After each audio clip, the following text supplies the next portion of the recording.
মানুষের জীবনমান উন্নত করাই সরকারের মূল লক্ষ্য বললেন প্রধানমন্ত্রী।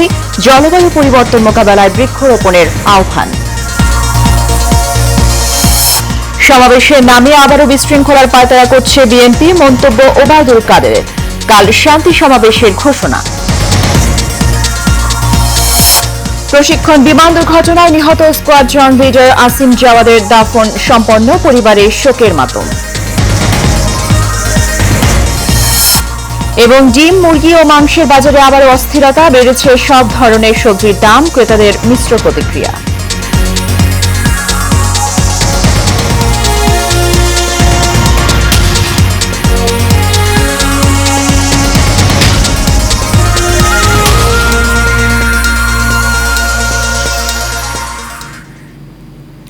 স্বাগত এশিয়ান প্রাইম নিউজে, সাথে আছি সুবর্ণা গোলন্দাজ। শুনছিলেন বিআরবি কেবল ইন্ডাস্ট্রিজ লিমিটেড সংবাদ শিরোনাম। মানুষকে নিয়ে যৌথভাবে খাদ্য নিশ্চয়তা, আর্থসামাজিক উন্নয়ন নিশ্চিত করাই মূল লক্ষ্য জানিয়ে প্রধানমন্ত্রী শেখ হাসিনা বলেছেন, সারা বাংলায় সমবায় ছড়িয়ে দিতে হবে। দুপুরে গোপালগঞ্জের টুঙ্গিপাড়ায় আয়োজিত এক মতবিনিময় শেষে তিনি এসব কথা বলেন। বিনা জামানতেও ঋণ দেওয়া হচ্ছে জানিয়ে সরকার প্রধান বলেন, দারিদ্র্য বিমোচন করে মানুষের জীবনমান উন্নত করাই বর্তমান সরকারের লক্ষ্য। এইচ.এ. মিতুর রিপোর্টে বিস্তারিত। একদিনের সফরে শুক্রবার সকালে গোপালগঞ্জের উদ্দেশ্যে রওনা দেন প্রধানমন্ত্রী শেখ হাসিনা। সকাল 10টার দিকে গোপালগঞ্জে পৌঁছান তিনি। পরে টুঙ্গিপাড়ায় জাতির পিতা বঙ্গবন্ধু শেখ মুজিবুর রহমানের সমাধিতে শ্রদ্ধা নিবেদন করেন। এরপর আমার বাড়ি আমার খামার কর্মসূচির আওতায় দারিকুল সমবায় সমিতির সদস্যদের মধ্যে ব্যক্তিগত তহবিল থেকে কৃষি উপকরণ ও নগদ সহায়তা দেন প্রধানমন্ত্রী।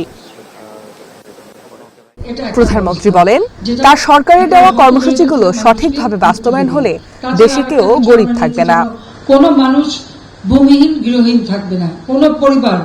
কাজে যে সমস্ত পরিবারের ঘর বাড়ি নেই, জমি নাই, আমরা তাদেরকে বিনা পয়সার ঘর তৈরি করে দিচ্ছি এবং সারা বাংলাদেশেই আমরা এটা করে যাচ্ছি।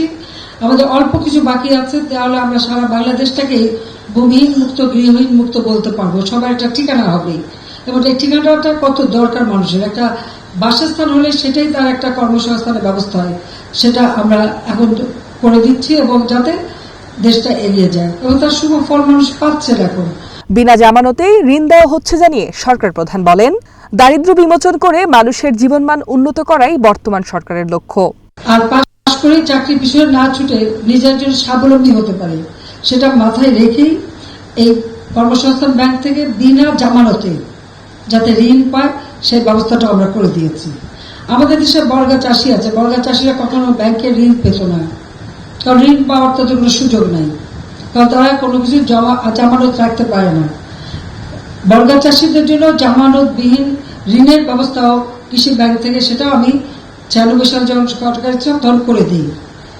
এই কারণে যে আমি দেখেছি যে ওই মহাজনের কাছ থেকে অনেক সুদে টাকা নিয়ে তারপর আচ্ছা দিতে পারে না, তার উৎপাদিত পণ্য আর সে ভোগ করতে পারে না। প্রতিটি এলাকায় সমবায় সমিতি গঠন করে খাদ্য উৎপাদন বৃদ্ধি, ক্ষুদ্র সঞ্চয়ের মাধ্যমে দারিদ্র্য দূরীকরণে আওয়ামী লীগ নেতাদের আন্তরিক হওয়ার আহ্বানও জানান প্রধানমন্ত্রী। আমাদের যারা নেতৃবৃন্দ আছেন তারাও এ ব্যাপারে আন্তরিক হয়ে প্রত্যেকটা এলাকায় যেন এই সমবায়ের মাধ্যমে মানুষের উৎপাদন বাড়ানো, দারিদ্র্য বিমোচন এবং ক্ষুদ্র সঞ্চয়ের ব্যবস্থা হয়। এইচ.এ. Mitu, Asian television. জাতীয় নির্বাচন ঠেকাতে ব্যর্থ হয়ে বিএনপি আবারও আন্দোলনের নামে বিশৃঙ্খলা ও সন্ত্রাস সৃষ্টির পায়তারা করছে বলে অভিযোগ করেছেন আওয়ামী লীগের সাধারণ সম্পাদক, সড়ক পরিবহন ও সেতুমন্ত্রী ওবায়দুল কাদের। বিকেলে দলের কেন্দ্রীয় কার্যালয়ে যৌথ সভায় তিনি এই অভিযোগ করেন। বিএনপির সকল অপকর্ম ঠেকাতে কাল থেকে মাঠে নামবে আওয়ামী লীগ বলেও হুঁশিয়ারি দেন ওবায়দুল কাদের। বিস্তারিত নূর মোহাম্মদ ভুইয়ার রিপোর্টে। আওয়ামী লীগের কেন্দ্রীয় কার্যালয় বঙ্গবন্ধু এভিনিউয়ে ঢাকা মহানগর, উত্তর দক্ষিণ ও ঢাকা জেলা আওয়ামী লীগ এবং সহযোগী সংগঠনের সভাপতি, সাধারণ সম্পাদকের সাথে যৌথ সভা করেন দলের সাধারণ সম্পাদক ওবায়দুল কাদের। যারা আন্দোলনে পরাজিত তারা নির্বাচনে বিজয়ী হতে পারে।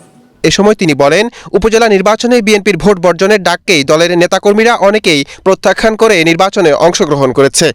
বিএনপি ভোট বর্জনের আহ্বানকে দলের নেতা কর্মীরাই প্রত্যাখ্যান করে ইলেকশন করেছে অনেকে, এবং এই সিদ্ধান্তকে বিজ্ঞানগুষ্ট দেখিয়ে নির্বাচনে অংশগ্রহণ করেছে।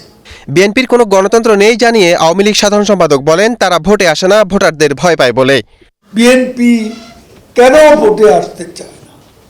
আসলে ভোটে তারা আসলে জিততে পারবে না, হেরে যাবে, এই ভয় থেকে তারা নির্বাচন বয়কট করে।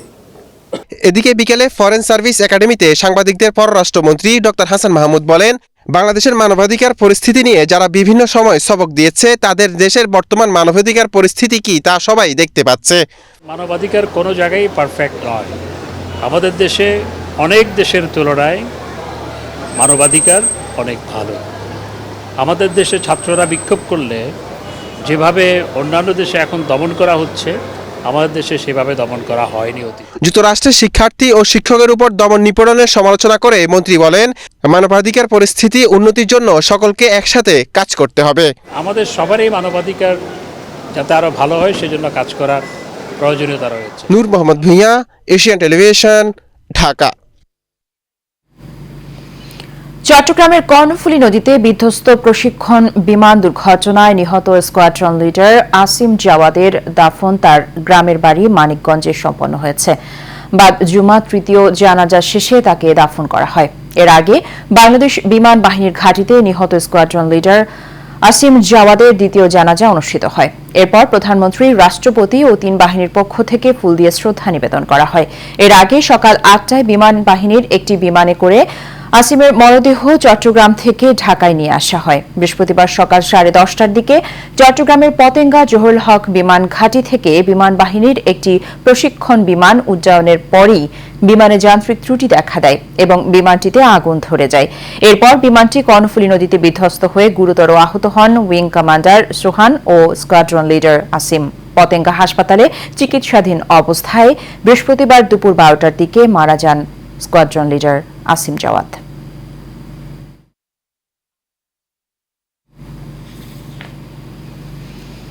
বাজারে এবার বাড়তে শুরু করেছে সব ধরনের আমিষের দাম। একই সঙ্গে বেড়েছে বেশ কিছু সবজির দামও। এদিকে আগের বাড়তি দামেই বিক্রি হচ্ছে চাল, ডাল, আটা, ময়দা, চিনি ও তেলের মতো নিত্য প্রয়োজনীয় পণ্য। বিপণন ব্যবস্থা কয়েকটি কোম্পানির হাতে জিম্মি হওয়ায় তাদের সুবিধা অনুযায়ী পণ্যের দাম বাড়ে কমে বলে জানান বিক্রেতারা। কাউসার আহমেদের রিপোর্টে বিস্তারিত।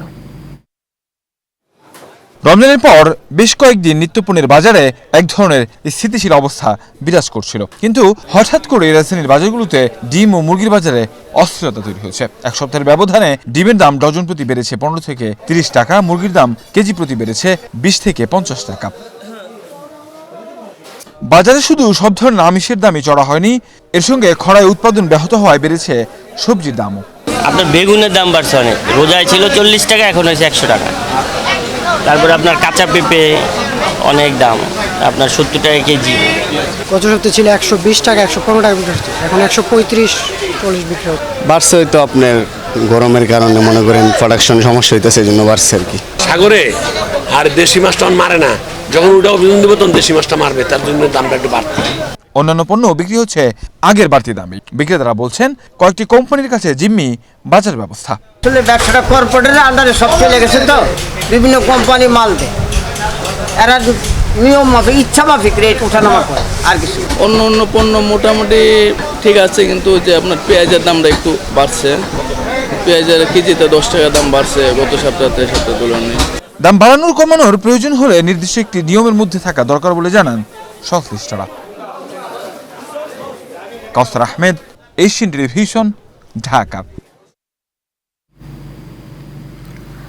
ফিলিস্তিনের পক্ষে এবার সোচ্চার হয়ে মাঠে নেমেছে বঙ্গবন্ধু সৈনিক লীগ। ইসরায়েলের আগ্রাসন রুখতে প্রয়োজনে আবারও যুদ্ধে নামার ঘোষণা দিলেন বঙ্গবন্ধু সৈনিক লীগের সভাপতি বীর মুক্তিযোদ্ধা আলহাজ হারুনুর রশিদ সিআইপি। বৃহস্পতিবার বিকেলে এশিয়ান টেলিভিশনের প্রধান কার্যালয়ে সারা বাংলাদেশের বঙ্গবন্ধু সৈনিক লীগের নেতাকর্মীদের উদ্দেশ্যে তিনি বলেন, শনিবার থেকে ফিলিস্তিনের পক্ষে মাঠ নামতে হবে। বিশ্ব নেতাদের টনক নাড়াতে সব ধরনের কর্মসূচি হাতে নেওয়া হয়েছে বলেও জানান বীর মুক্তিযোদ্ধা আলহাজ হারুনুর রশিদ সিআইপি। তিনি জানান, শনিবার কেন্দ্রীয় শহীদ মিনারে ফিলিস্তিনের নিরীহ মুসলমানদের ওপরে হামলা বন্ধে বিক্ষোভ কর্মসূচি পালন করা হবে। একই সাথে সারা দেশের নেতাকর্মীদের নিয়ে ইসরায়েলি বর্বর হামলার বিরোধী কর্মসূচি পালন করবে সংগঠনটি। বীর মুক্তিযোদ্ধা আলহাজ হারুনুর রশিদ বলেন, প্রধানমন্ত্রী শেখ হাসিনা শুরু থেকেই বিশ্ব নেতাদের যুদ্ধ বন্ধের আহ্বান জানিয়ে আসছেন। সারা বিশ্বের মুসলমানরা এক হয়ে ফিলিস্তিনের পক্ষে দাঁড়ানোর আহ্বানও জানান বীর মুক্তিযোদ্ধা আলহাজ হারুনুর রশিদ সিআইপি। ভাইরা, সারা বাংলাদেশে যেখানে আছেন আপনারা শনিবার দিন প্রতিবাদ সভা করবেন। সকল সৈনিক লীগের, বঙ্গবন্ধু সৈনিক লীগের যেখানে যেখানে যারা আছেন প্রতিবাদ সভা করবেন আমাদের সাথে একসাথে মিলে। আমরা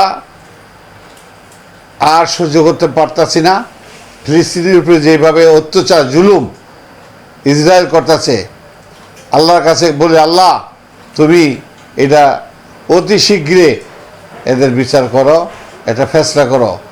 70,000 মেডিকেল আছে, শিশু ও বড়।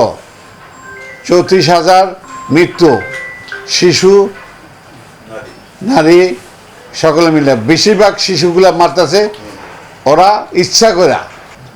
আমরা সবাই মিলে সারা বাংলাদেশের যত হুজুর আছেন, যত আছেন, সবই আসুন আমরা প্রতিবাদ সভা করি, বিশ্বের জানাই বাংলাদেশ ইসরায়েলের বিরুদ্ধে এবং ফিলিস্তিনের পক্ষে আছি থাকব। এবং ফিলিস্তিনের পক্ষে যদি আমাদের যেতে হয়, মানে প্রধানমন্ত্রী যদি বলে যারা আমরা মুক্তিযুদ্ধ আছি ট্রেনিং দেওয়া, ওদের তো ট্রেনিং নাই। ফিলিস্তিনিরা চাকা দেওয়া ফাইট করে, ট্রেনিং দেয়া। এবং আমরা চাই ফিলিস্তিনের পক্ষে যুদ্ধ করার জন্য প্রস্তুত।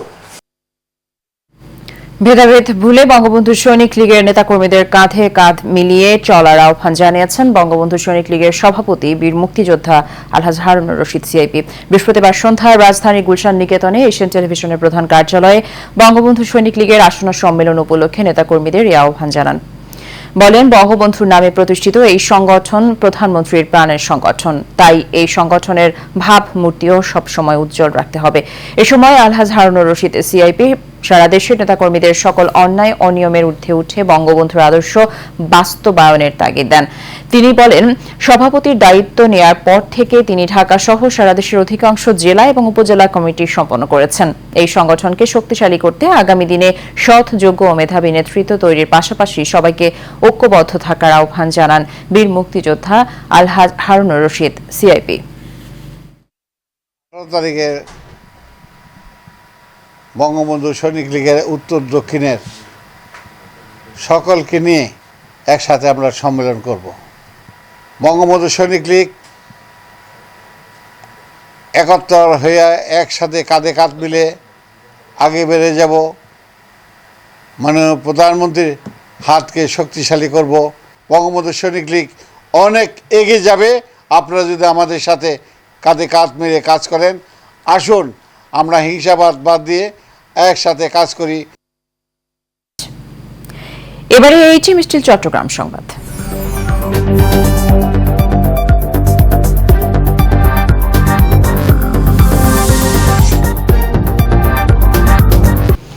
আদর্শিক রাজনৈতিক চর্চার মাধ্যমে দেশ ও জাতির কল্যাণে আগামী প্রজন্মকে এগিয়ে এসে শেখ হাসিনার হাতকে শক্তিশালী করে স্মার্ট বাংলাদেশ বিনির্মাণে নিজেদের সম্পৃক্ত করার আহ্বান জানিয়েছেন বাংলাদেশ আওয়ামী লীগের ত্রাণ ও সমাজ কল্যাণ সম্পাদক এম আমিনুল ইসলাম আমিন।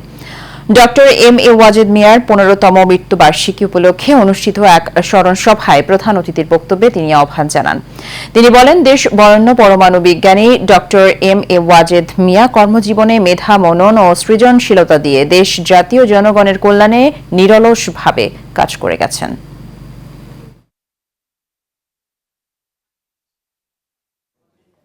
তো আমি আশা করি আমাদের সকল গ্রাহক এবং যারা প্লট কিনতে আগ্রহী একটা বিশ্বস্ত মাধ্যম খুঁজতেছেন, ডেফিনেটলি আপনারা আমাদের মেলাতে অ্যাটেন্ড করবেন। Thank you.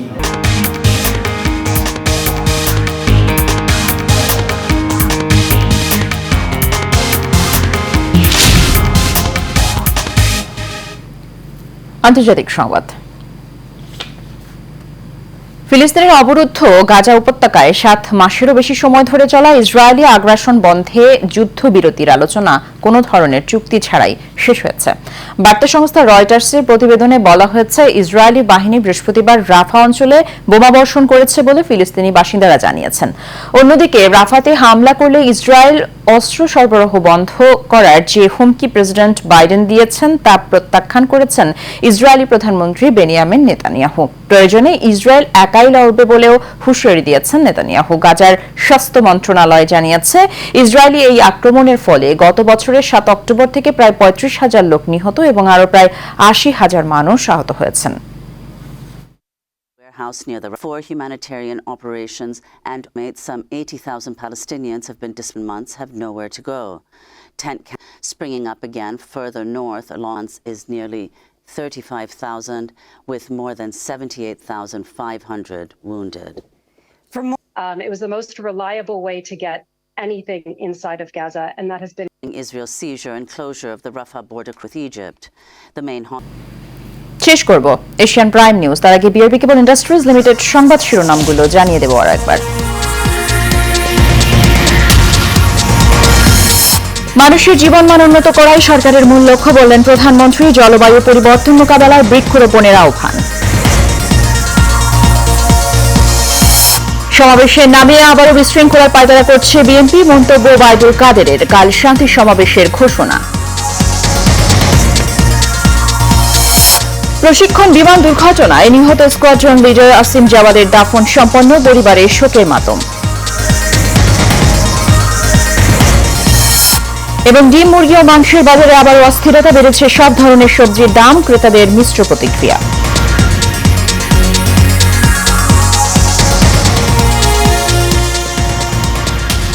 Asian prime news এ পর্যন্তই। আমাদের পরবর্তী সংবাদ দেখার আমন্ত্রণ রইল। ধন্যবাদ সাথে থাকার জন্য। আল্লাহ হাফেজ।